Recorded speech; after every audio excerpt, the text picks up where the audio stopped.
So it's day 90 of President Trump's 4 to 6 week war in Iran. Earlier this week, President Trump and his seniors implied we were just a couple of days away from potentially getting a peace deal on the table. Yet overnight, there was a series of tit-for-tat strikes between Iran and America, leading to the US claiming that Tehran had conducted an egregious ceasefire violation. So where does all this leave the peace process? Well, CENTCOM has announced that there were indeed some US strikes overnight that were actually targeting 5 one-way attack drones launched out of Bandar Abbas, just to the north of the Strait of Hormuz, and also attacking a 6th that was actually on its launcher. Now, all of this is a similar location to the strikes that happened on Monday, when America said that they targeted missiles, but also fast patrol boats that they claimed were laying mines in the Strait of Hormuz. No great surprises that Iran has a very different story around the strikes. They claimed American warships had been making their way towards the Strait of Hormuz, and that had triggered these attack drones getting launched. They also turned around and said that they would take retaliation action against American strikes against an American airbase in the region. And we can see from here there are quite a large number of American air bases. Now, CENTCOM has actually announced that there was indeed a ballistic missile strike around about 10 o'clock local time last night that was intercepted in Kuwaiti airspace. We don't know exactly which of the bases were being targeted, but that's where it was intercepted. Although it looks like a gross ceasefire violation, in reality, both the actions of America and Iran look relatively measured.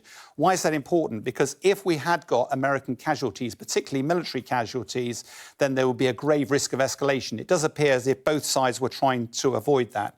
Meanwhile, the Israeli Defense Forces are expanding their operations in southern Lebanon. Why is that? They were originally working to this defense zone here, but it appears that the Hezbollah forces are using long-range attack drones more widely, and therefore the Israelis are having to push the Hezbollah forces even further out. Now, initial reports had suggested that they were going up as far as the Litani River, but the reality on the ground appears now that they actually are looking even further north to the Sirani River and potentially even further than that. Why is that important? It's important because any operation like that is much longer, will take a lot longer to conclude, nowhere close to ending the war. And it's also worth pointing out there's meant to be a ceasefire in place at the moment. No evidence of that at all on the ground. So where does all this leave the peace proposals? Well, the Iranian government announced what it says are details of progress to date with those talks, although it is fair to say America has said this is complete nonsense.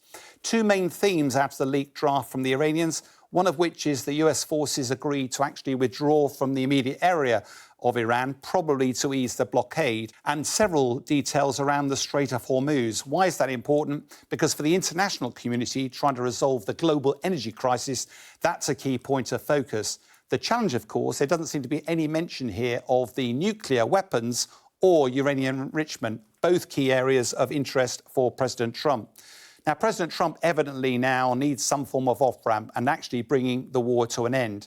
The one ace that President Trump has in negotiations is the US military. It is the dominant military force in the region.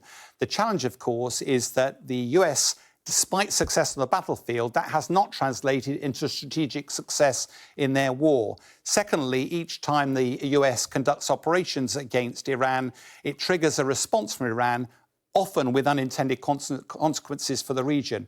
And thirdly, every time the US threatens action, it actually undermines trust and confidence in the peace process, which of course will be essential in any form of negotiation. The harsh reality, though, in all of this is that President Trump has got very limited options available to him, and he is under pressure to bring this war to an end, particularly domestically with midterm elections due, but also getting the inflation rate down in America and reducing the price of gas. President Trump also knows, though, that any deal done with Iran will be scrutinised heavily, particularly around any nuclear arrangements. And President Trump knows that his legacy will be intrinsically linked to whether he can secure a better deal than that was done in 2015 by President Obama. From where we sit today, that looks an incredibly difficult challenge.